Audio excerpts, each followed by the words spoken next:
You ever feel like math is just numbers? Well, what if it's the blueprint for everything? Like, how do your favorite video games make characters move so realistically?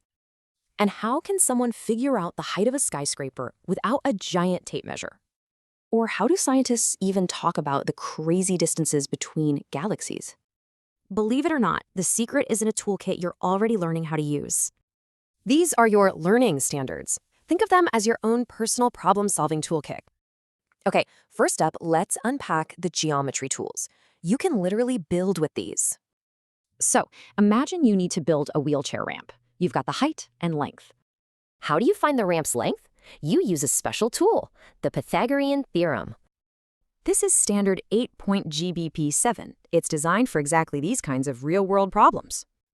And boom, the theorem gives you the exact length. Problem solved.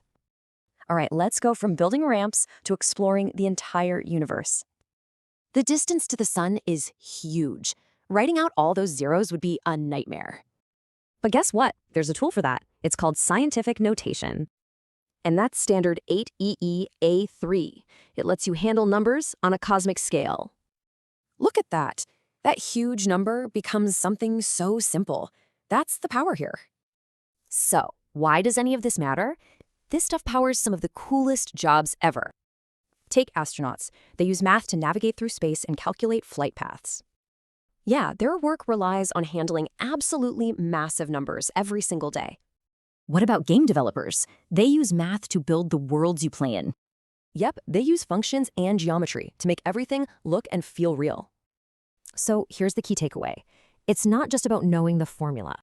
It's about knowing how to use it to solve actual problems. So you've got the toolkit. The question is, what are you going to solve?